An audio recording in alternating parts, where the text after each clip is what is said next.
Tareia de Filipe, perguntou aos seus discípulos: quem diz o povo ser o filho do homem? Em outras palavras, o que é que o povo anda dizendo a meu respeito?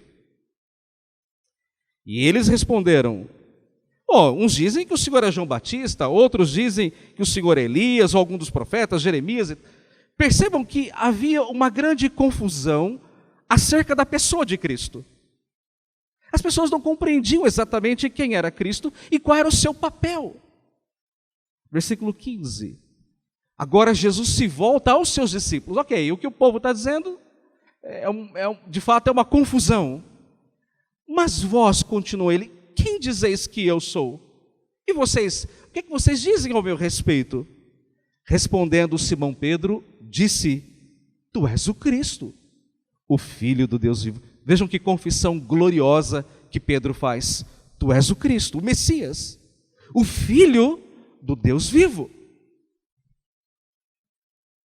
Então Jesus lhe afirmou: bem-aventurado és, Simão Barjonas, porque não foi nem carne nem sangue que tu revelaram, mas meu Pai que está nos céus. Ou seja, essa sua palavra não é uma palavra humana, mas é uma palavra dada por Deus o Pai. Então, diante dessa resposta de Pedro, Jesus então afirma: bom, tu és Pedro, e sobre esta pedra edificarei a minha igreja, e as portas do inferno não prevalecerão contra ela. Então é diante desse contexto que Jesus faz essa afirmação gloriosa sobre a sua igreja. E diante desse contexto, irmãos, eu quero falar a vocês essa noite sobre uma igreja cristocêntrica. Em outras palavras, uma igreja centrada na pessoa de Jesus Cristo. Em primeiro lugar, uma igreja cristocêntrica, ela tem Cristo como seu principal fundamento. Uma igreja cristocêntrica, centrada na pessoa de Cristo, tem Cristo como seu principal fundamento. Notem novamente o que é que Jesus diz. Eu também o te digo, ou seja, da mesma maneira que você me disse que eu sou o Cristo, Filho do Deus vivo, eu também te digo que tu és Pedro, e sobre esta pedra edificarei a minha igreja. É importante dizer, irmãos, que a igreja da qual Cristo está falando não é evidentemente uma construção física. Ele não está falando de um templo, de um local de adoração da casa de Deus. A igreja é o povo de Deus reunido em torno da palavra para adorá-lo, servi-lo e aprender dele. A igreja é a assembleia dos santos, é a reunião dos remidos por Cristo de todas as épocas, de todos os lugares. Isso é a igreja. Então a igreja somos nós. Isso que nós estamos contemplando aqui não é a igreja. Isso é um templo, um local de adoração.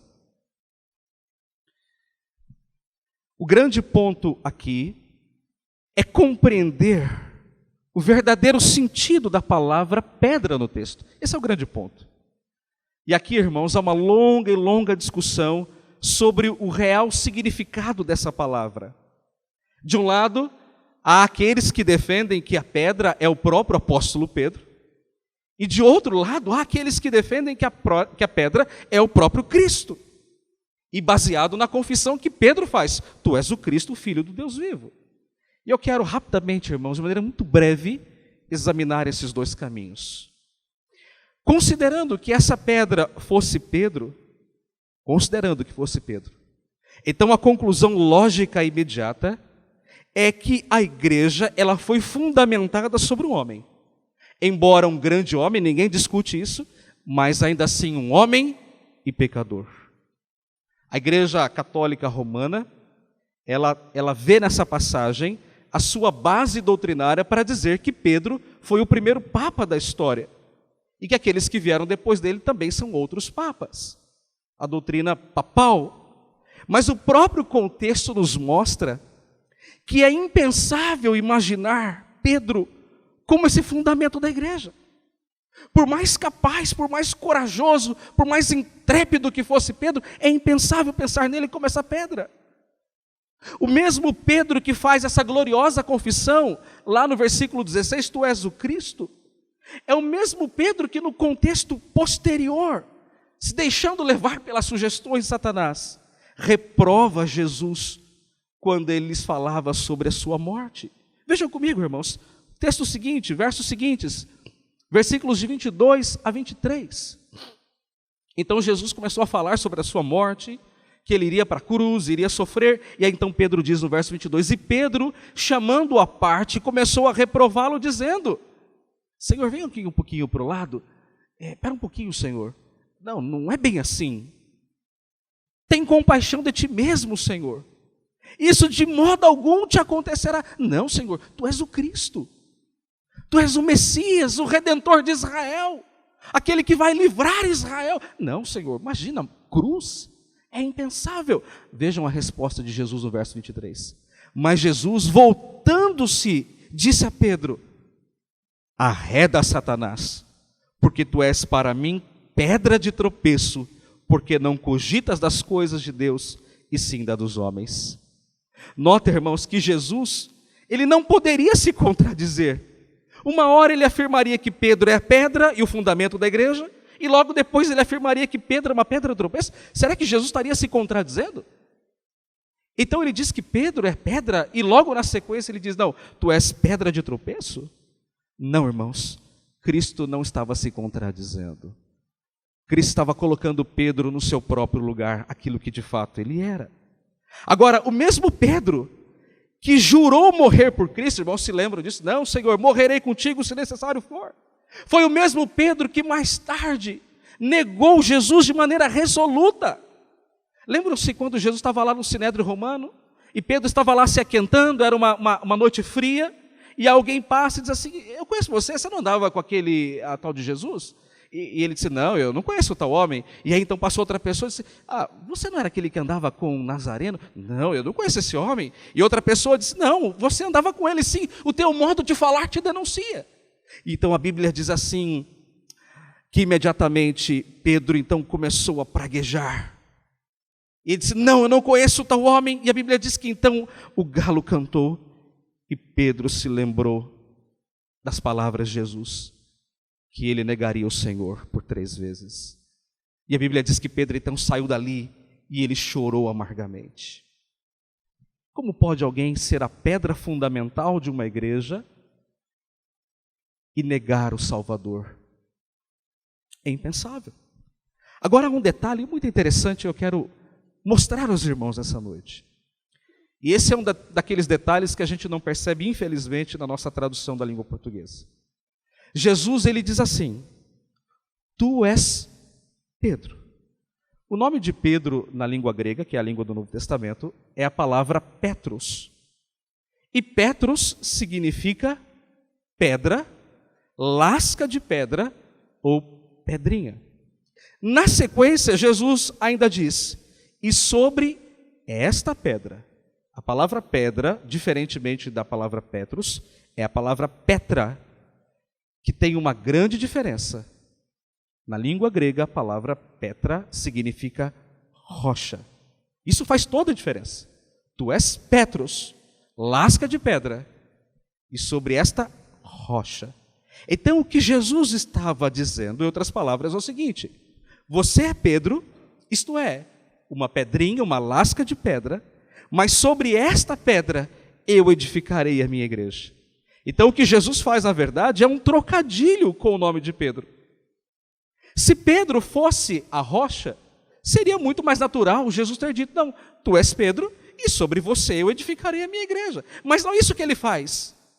Ele apenas faz um trocadilho, você é uma pedrinha, mas sobre esta pedra eu edificarei a minha igreja. Jesus, ele faz uma distinção clara entre pedra e rocha.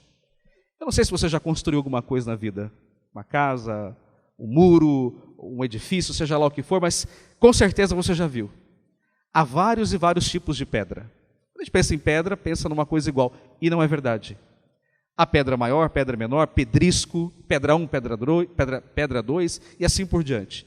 De construção tem entendido bem nos últimos anos por conta do nosso novo templo. Agora, quando nós nos mudamos para perto da igreja do Jardim Girassol, ela fica no extremo de Guarulhos, bem na cabeceira do aeroporto internacional, bem atrás, bem onde o avião decola ou quando ele pousa, ali atrás. Ali tem a maior pedreira do Brasil. O nome dela é Pau Pedra. E me lembro quando nós mudamos, era um condomínio, daquelas casinhas pequenas, geminadas, eram sobrados. E eu estava lá fazendo a minha devocional pela manhã, acho que era umas 7 alguma coisa, e a minha janela era voltada justamente para a pedreira. Então dava para ver um pedaço dela. E de repente veio aquela explosão gigante. E eu fiquei todo impressionado, porque a casa tremeu de um jeito, a janela tremeu de um jeito. Eu nunca tinha ouvido aquilo, nunca tinha visto aquilo. Poucas semanas ali. E eu pensei comigo, bom, se não é a voz do arcanjo dizendo que Jesus está voltando, eu deixei o meu gás ligado. Porque foi uma explosão tão forte. Tremeu as bases da casa. Aí no dia seguinte eu perguntei para o porteiro do condomínio, ele falou, não, pastor, aqui tem uma pedreira do lado. Vez ou outra eles dinamitam aquela pedreira para extrair pedras e rochas muito grandes.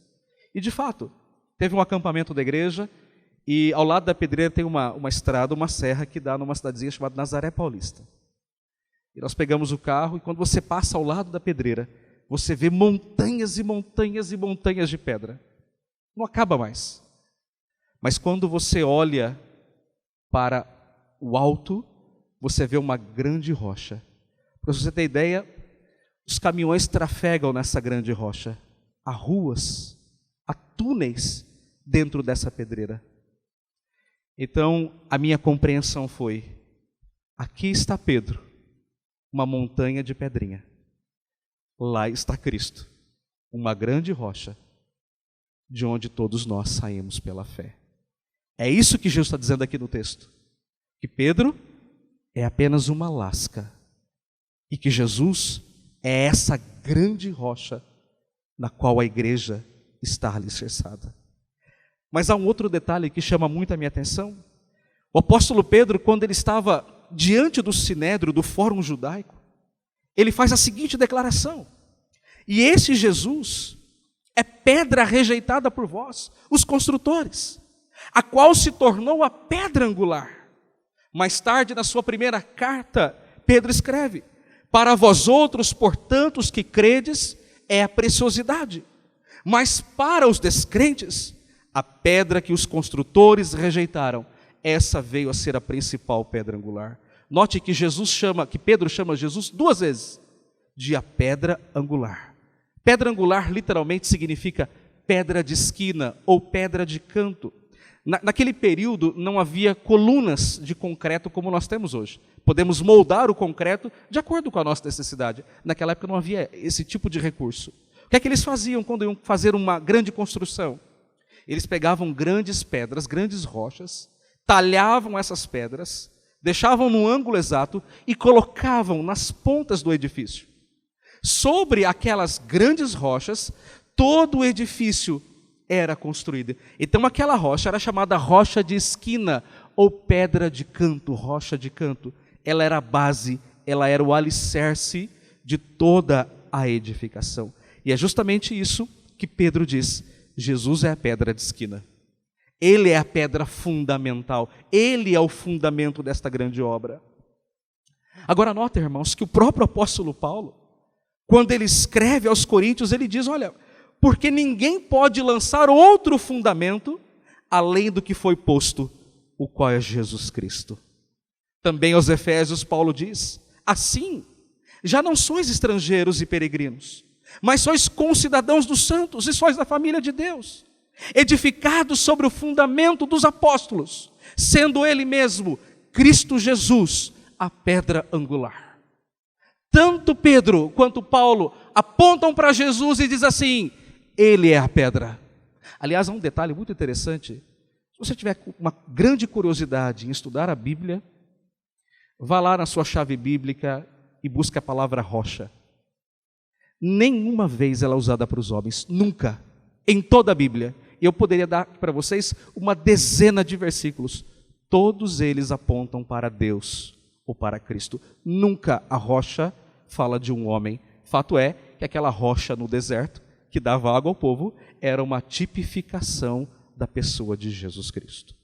Portanto, meus amados irmãos, se a igreja ela estivesse fundamentada sobre qualquer homem, até mesmo sobre Pedro, Paulo, grandes líderes da igreja, a igreja teria afundado, a igreja teria sucumbido há muito tempo, a igreja estaria em ruínas. De tal modo, irmãos, que somente Cristo pode ser, sob todos os aspectos, o único fundamento, a rocha, a pedra angular da igreja. Dizer, irmãos, que Cristo é o principal fundamento, significa dizer que a igreja da qual fazemos parte é uma igreja viva, porque o fundamento desta igreja é um fundamento vivo, porque Cristo é vivo. Portanto, se Pedro não é o fundamento da igreja, e nós, por implicação, também não somos, bom, então o que somos da igreja? Sabe o que é que Pedro diz na sua primeira carta? Preste bem atenção no que ele diz. Chegando-vos para ele, a pedra que vive, a pedra angular, sim, pelos homens, mas para com Deus eleita e preciosa, também vós mesmos, como pedras que vivem, sois edificados, casa espiritual, para ser de sacerdócio santo, a fim de oferecer de sacrifícios espirituais agradáveis a Deus, por intermédio de Cristo Jesus. Pois isso está na Escritura: eis que ponho em Sião uma pedra angular, eleita e preciosa, e quem nela crer não será de modo algum envergonhado. Para vós outros, portanto, os que credes, é a preciosidade. Sabe qual é o seu papel na igreja? Uma pedra viva, edificado sobre a rocha que é Cristo Jesus, o nosso Senhor. Portanto, meus irmãos, a nossa vida, ela não está alicerçada em nós mesmos. A nossa vida está alicerçada na pessoa bendita de Cristo. Somos pedras vivas, edificados sobre a pedra angular, a rocha eterna, Cristo Jesus, o nosso Salvador. A Igreja da Lapa completa 92 anos. Em quem ela esteve e está fundamentada todos esses anos? No pastor? No corpo de presbíteros? No corpo da junta diaconal? Nos seus membros? Não, irmãos. A igreja chegou até aqui, 92 anos, edificada, alicerçada, fundamentada, arraigada na pessoa bendita de Jesus Cristo, a única rocha fundamental da igreja. É por isso que a Igreja da Lapa jamais se abalará. O reverendo Canelhas orou no começo dizendo: passamos por dias difíceis e outros melhores. Mas quer sejam dias bons ou ruins, a igreja sempre estará fundamentada sobre a rocha. Se tivesse fundamentada sobre mim ou sobre você, irmãos, não haveria Igreja da Lapa. Haveria ruínas neste lugar. Lembra-se da igreja de Éfeso? Ela não existe mais. Sabe por quê? Ela perdeu o seu fundamento, ela perdeu o seu primeiro amor na pessoa de Cristo. Hoje tudo que existe em Éfeso é um país chamado Turquia e ruínas de uma igreja cristã. Só o que há lá há mesquitas pregando o Islã. Sempre que uma igreja abandona a sua rocha fundamental, ela é destruída. Ela se torna cinzas. Segundo lugar, irmãos, uma igreja cristocêntrica, ela tem Cristo como seu único Senhor. Não apenas como seu único fundamento, mas também o seu único Senhor. Voltem novamente os seus olhos comigo para o texto. Vamos ler novamente o versículo 18. Também eu te digo que tu és Pedro, e sobre esta pedra edificarei o que, irmãos? A minha igreja. Notem, irmãos, a ênfase de Cristo. Tu és Pedro, a lasca de pedra, a pedrinha, mas sobre esta rocha eu edificarei a minha igreja, disse o Senhor.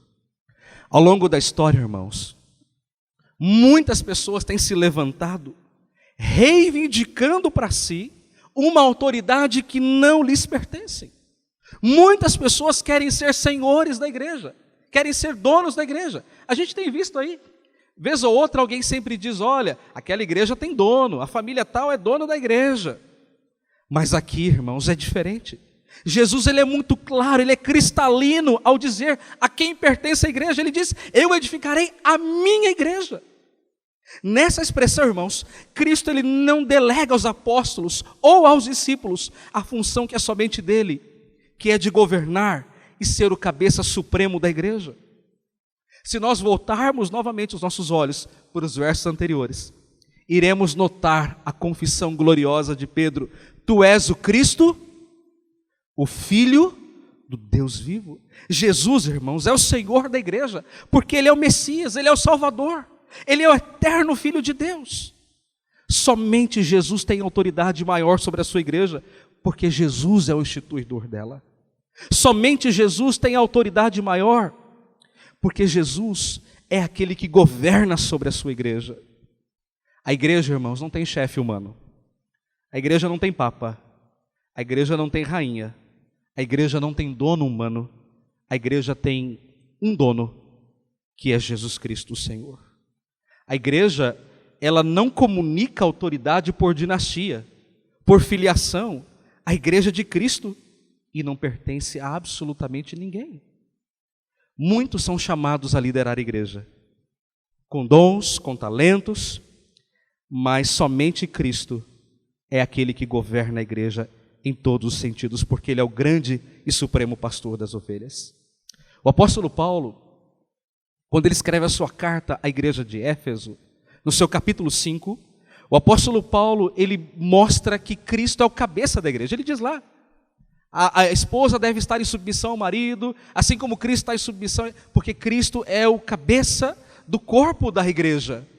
E Paulo dá as razões para isso. Paulo diz que somente Cristo amou a igreja verdadeiramente, somente Cristo morreu pela igreja incondicionalmente, somente Cristo purificou a igreja perfeitamente, somente Cristo santificou a igreja de modo espiritual. Ninguém mais faz isso.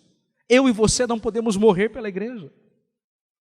O mesmo apóstolo Paulo, quando escreve aos Colossenses, ele afirma: Ele é antes de todas as coisas, nele tudo subsiste, Ele é a cabeça do corpo da igreja. Os irmãos se lembram da igreja de Corinto, uma igreja portuária, rica, cheia de dons e talentos, mas uma igreja problemática. E o grande problema da igreja de Corinto era o divisionismo. Havia vários partidos dentro da igreja. Aqueles que diziam: não, eu sou de Paulo, eu sou de Pedro, eu sou de Apolo. E aqueles que se achavam mais crentes: não, eu sou de Cristo. E Paulo escreve o capítulo 3 da primeira carta para justamente corrigir esse erro. E Paulo diz assim: portanto, havendo entre vós ciúmes e contendas, não é assim que sois carnais e andais segundo o homem? Pois quando alguém diz: eu sou de Paulo, e outro: eu sou de Apolo, não é evidente que andais segundo os homens? Quem é Paulo? Quem é Apolo? Servos por meio de quem cresces, isso conforme o Senhor concedeu a cada um. Eu plantei, Apolo regou, mas o crescimento veio de Deus. De modo que nem o que planta é alguma coisa, nem o que rega, mas é Deus quem dá o crescimento. Ora, o que planta e o que rega são um, e cada um receberá o seu galardão, segundo o seu próprio trabalho. Porque de Deus somos cooperadores, lavoura de Deus, edifício de Deus sois vós. O reverendo Canelhas plantou a igreja do Jardim Girassol. Lá no ano de 1987, uma família, 4 pessoas. Hoje, depois de 30 anos, somos uma igreja de 150 membros. E eu tenho regado essa igreja por 11 anos. Mas a pergunta é: quem somos nós? Apenas servos. Servo que plantou, servo que regou. Mas quem é o Senhor da igreja? O presbítero, onde nasceu a igreja, na casa dele, o Edgar? O pastor Canelhas que plantou, ou o pastor André que regou? Nós somos ninguém. O único Senhor é Jesus Cristo. É Ele quem dirige a igreja, é Ele quem governa a igreja. Portanto, irmãos, somente a igreja, somente Cristo pode ser o Senhor da igreja. Somente Cristo pode ser o cabeça da igreja. Você é chamado para servir ao Senhor na igreja com seus dons e com seus talentos. Certa vez, Havia um senhor crente naquele período de escravidão, e ele era um protestante, um servo de Deus, um homem que batalhava pela abolição da escravatura. E ele costumava comprar escravos, dar a eles alguma coisa, algum grau de instrução e depois a liberdade. E um dia ele foi para a praça onde os escravos eram comercializados e ele notou uma escrava seminua, cheia de marcas de chibatada e de algemas nos punhos. E ele perguntou o preço da escrava. E quando aquele senhor da escrava percebeu o interesse dele, ele aumentou em muito o preço dela. Mas aquele senhor disse: eu pago o dobro por ela. E comprou a escrava. E quando aquele senhor tirou as suas algemas, aquela escrava virou para ele e deu um tapa no rosto. E ele parou e não entendeu absolutamente nada. Mas você não entende? Eu estou te dando a liberdade. E eles foram para casa. E a família daquele homem recebeu aquela escrava, cuidou dos seus vergões, lavou as suas costas, curou as suas feridas. Deram comida a ela. E depois que ela estava comendo com eles à mesa, como se fosse uma membro da família, ela se levantou e lhe deu um outro tapa no rosto. Ele disse: você não entende? Eu te dei liberdade, eu te comprei por alto preço, eu lavei os seus vergões, eu lhe dei comida, você não entende? Então aquela família adotou aquela escrava como membro, e ela começou a ser treinada na língua inglesa. Ela aprendeu a falar o inglês e a ler o inglês. Ia à igreja com eles.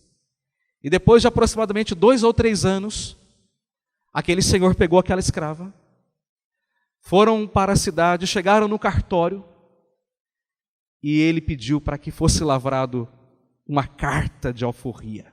Aquele documento que dava liberdade ao escravo, e era como se fosse um RG do escravo dizendo: olha, eu sou livre, eu não sou mais escravo. E então aquele homem deu a ela aquela carta de alforria com o nome dela. Ela foi batizada com um nome, e aquele nome então foi lavrado naquele documento. E ele disse para ela: eu te comprei por alto preço. Eu sarei as suas feridas.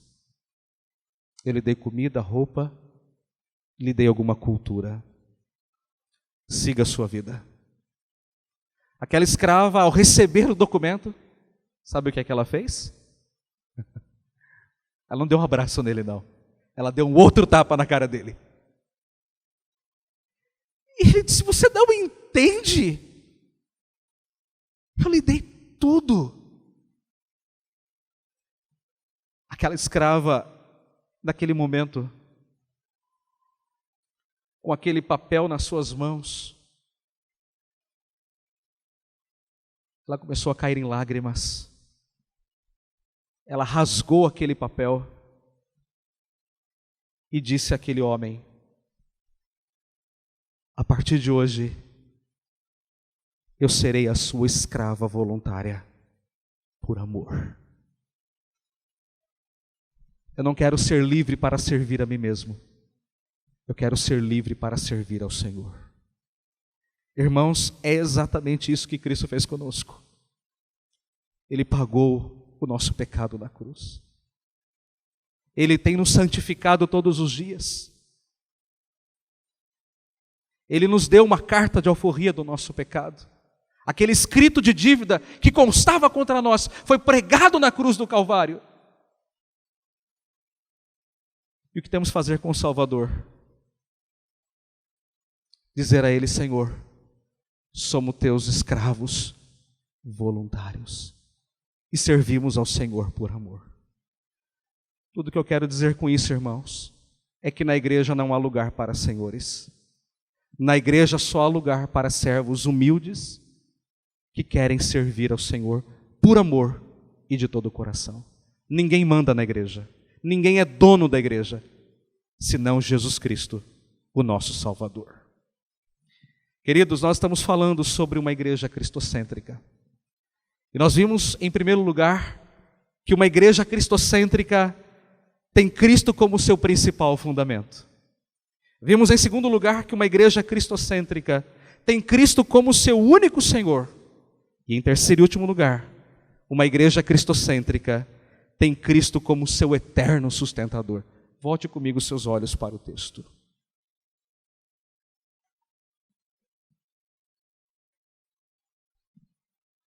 Também eu te digo que tu és Pedro, e sobre esta pedra edificarei a minha igreja, e as portas do inferno não prevalecerão contra ela. Irmãos, desde o começo, a igreja sempre tem sido perseguida, hostilizada, ultrajada por todos os lugares. Mas desde a sua instituição, a igreja do Senhor sempre tem prevalecido. Nesse texto nós temos de Jesus uma promessa, irmãos, que Ele será o sustentador eterno da igreja no mundo. Aliás, literalmente a expressão as portas do inferno significam as portas do Hades. As portas do Hades ou do inferno não prevalecerão contra a igreja.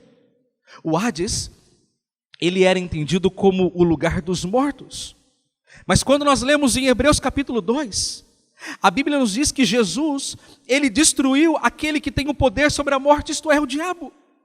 Então, quando Cristo morreu na cruz com seus braços abertos, ele disse, está consumado. Naquele momento, ele derrotou Satanás e ele rompeu as portas do inferno. De tal modo, irmãos, que a principal arma de Satanás contra a igreja já foi destruída. Nada mais, absolutamente nada mais, pode impedir o triunfo final da igreja, da qual Cristo é o fundamento e Senhor. O que Jesus queria ensinar nesse texto é que a igreja jamais será destruída total e finalmente. Embora, irmãos, muitos templos locais sejam apedrejados, saqueados, destruídos, a igreja do Senhor sempre prevalecerá. E ela prevalecerá porque Jesus garantiu essa vitória à sua igreja. Em Cristo Jesus, a igreja é mais do que vencedora. Aos olhos do leão da tribo de Judá, a igreja militante já é igreja triunfante por toda a eternidade. E foi justamente isso que Paulo disse ao jovem pastor Timóteo, que a igreja é a igreja do Deus vivo, coluna e baluarte da verdade. Lembre-se que a igreja é composta por pedras vivas, alicerçadas sobre a rocha eterna, que é Cristo Jesus, o único Senhor. E essa igreja, ela pertence a um Deus que é vivo, e a um Cristo, irmãos, que é vitorioso. A história da igreja cristã está repleta de grandes exemplos de como a igreja sempre prevaleceu em meio às perseguições. Por exemplo, quando Estevão foi morto, o primeiro mártir do cristianismo, a Bíblia diz que uma grande perseguição se instalou, se levantou contra a igreja, mas quanto mais a igreja era perseguida, mais a igreja crescia, mais o evangelho é pregado, mais vidas eram salvas pela graça de Deus. No primeiro século da igreja cristã, os crentes eram apedrejados, eram jogadas nas arenas de leões famintos.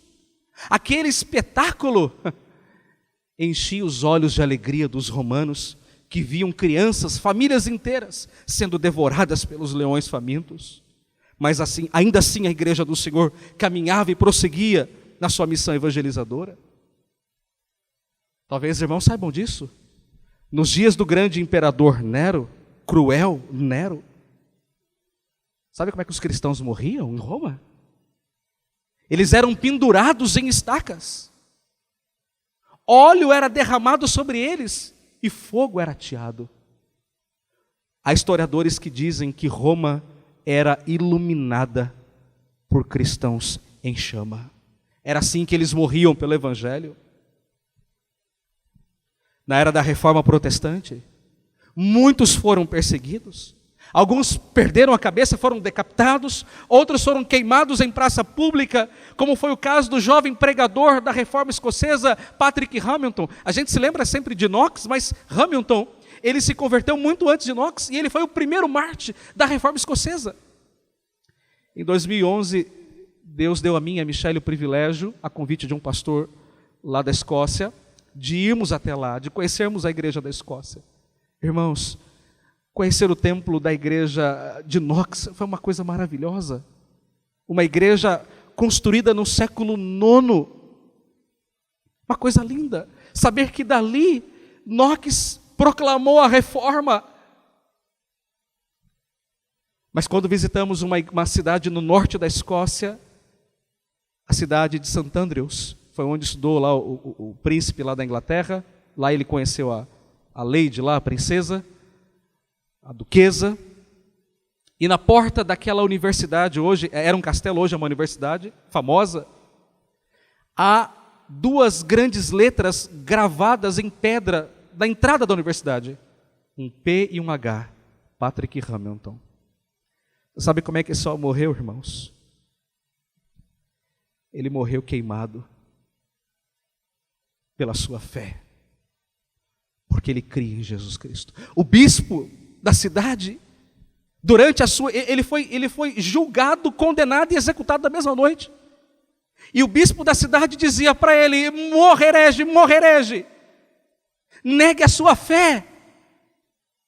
Sabe como é que ele morreu? Ele morreu dizendo: eu confesso Jesus Cristo como meu Salvador e Senhor. Ele não negou a sua fé no momento mais crucial da sua vida. John Knox, o nosso patriarca. Os irmãos acham que Knox chegou lá e pregou e todo mundo se converteu e foi fácil assim? Não, irmãos. Isso é muito romantismo. John Knox era um homem de baixa estatura, humilde, de fala devagar, envergonhado, um homem muito simples, que se converte ao evangelho e começa a pregar. Ele é preso, lançado nas galés dos navios franceses, e ali ele fica por 2 anos, ele é liberto. Então Knox se refugia na cidade de Genebra, estuda aos pés de João Calvino, na escola de pastores, onde Deus também nos deu o privilégio de conhecer naquele mesmo ano, na mesma viagem, o primeiro seminário onde Calvino instruiu seus pastores de Genebra. E Knox então retorna a Genebra pregando o evangelho. Knox era um homem tão poderoso que a rainha da Inglaterra chegou a afirmar que tinha mais medo dos joelhos dobrados de Knox do que todo o exército francês enfileirado. Ele sofreu muito, mas no dia em que ele pregou do púlpito da igreja de São Pedro, toda a Escócia abraçou a fé reformada, a fé presbiteriana. Mas foi em meio a perseguições, foi em meio a lutas, não foi fácil não, irmãos. Na madrugada do dia 24 de agosto de 1572, momento que ficou conhecido na história como a noite de São Bartolomeu, milhares de protestantes foram mortos na França. Milhares. Houve um banho de sangue, as ruas de Paris foram tomadas de sangue dos crentes. E aí então, sabe o que eles fizeram? Tocaram os sinos das catedrais, mandaram cunhar uma moeda dizendo: banimos os protestantes da França. Ah, irmãos, lê do engano. Lê do engano. Quanto mais os crentes foram perseguidos, os huguenotes, os presbiterianos franceses, mais o evangelho prosperou. O evangelho se espalhou dali como se fosse um rastilho ardente de pólvora. O povo saía incendiado, pregando o evangelho por todos os lugares.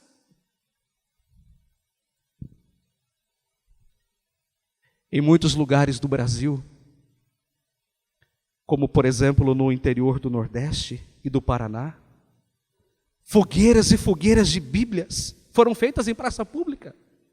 O Nordeste, por exemplo, testemunhou a ação implacável de um frei chamado Damião de Bozano, e ele era conhecido por suas fogueiras de Bíblia e de templos. No dia 8 de março de 1909, na cidade, no interior do Espírito Santo, chamada São José do Calçado. Os católicos romanos perseguiram ferozmente os presbiterianos da cidade.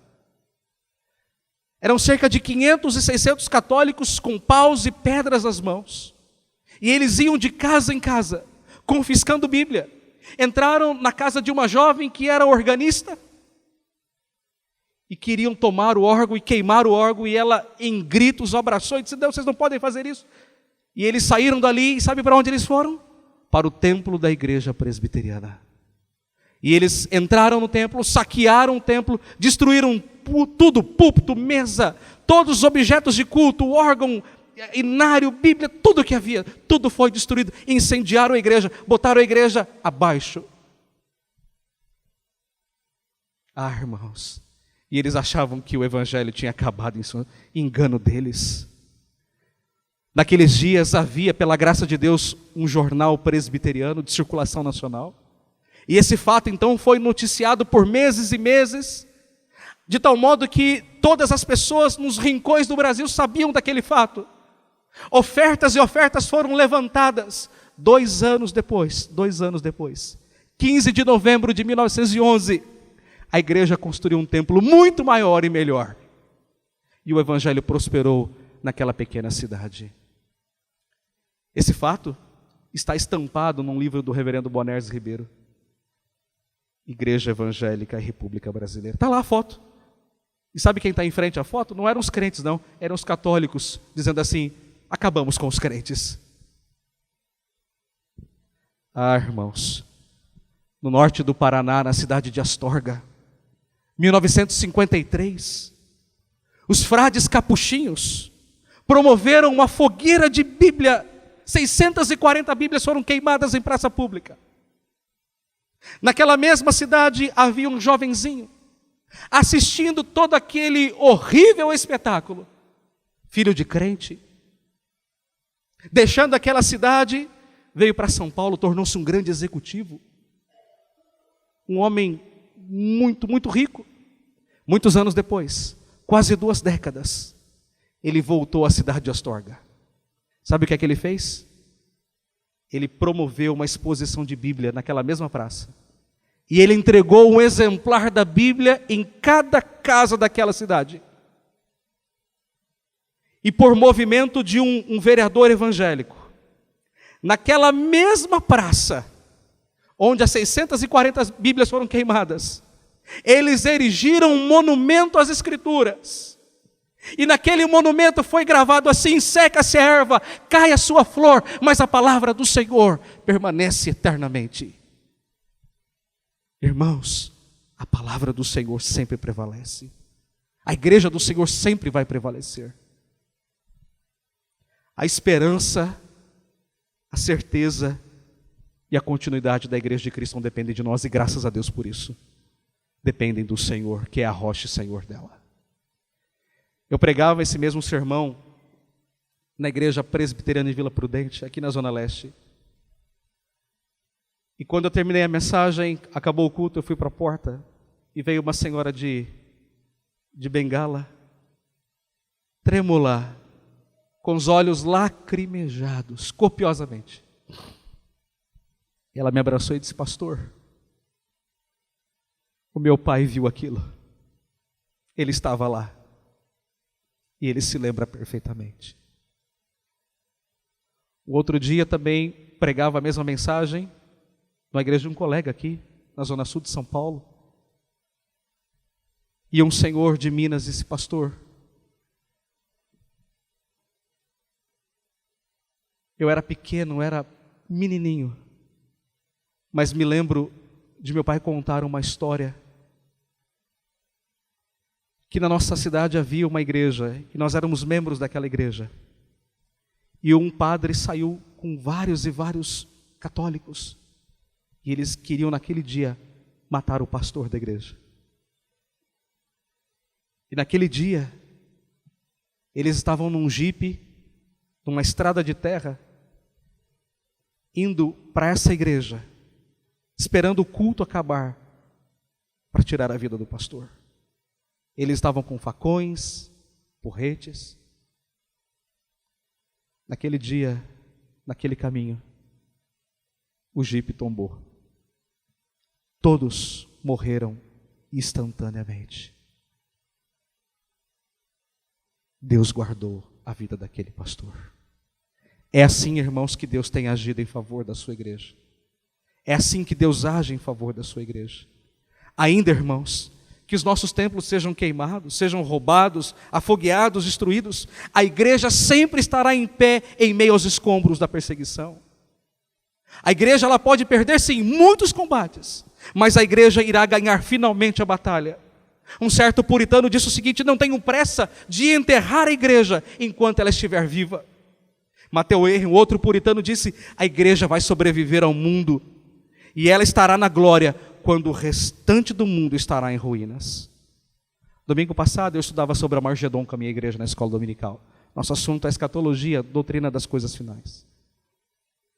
E quando nós lemos Apocalipse 16, a Bíblia nos fala de uma grande batalha final chamada de Armagedon. Armagedon quer dizer aquela batalha final do mundo contra Cristo e a sua igreja. Mas o apóstolo Paulo, quando escreve a sua carta à igreja de Tessalônica, falando sobre a volta de Cristo, Paulo diz assim, que quando Cristo voltar, Ele destruirá os inimigos apenas com o sopro da sua boca.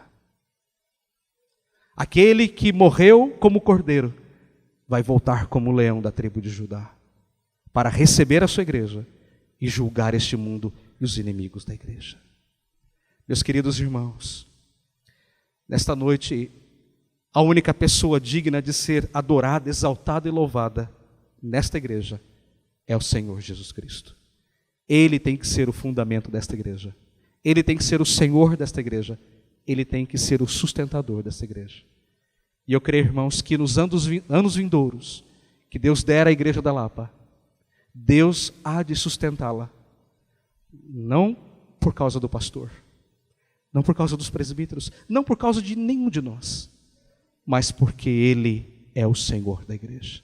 A Ele, irmãos, seja toda a glória, toda a honra e todo o louvor. Que a igreja da Lapa seja uma igreja cristocêntrica em todo o tempo. Amém. Vamos orar. Senhor, nós te agradecemos pela Tua palavra. E nós te agradecemos porque ela é viva e ela fala ao nosso coração. Nós oramos, Senhor, para que a igreja da Lapa seja uma igreja cristocêntrica, para que ela tenha Cristo como seu único fundamento.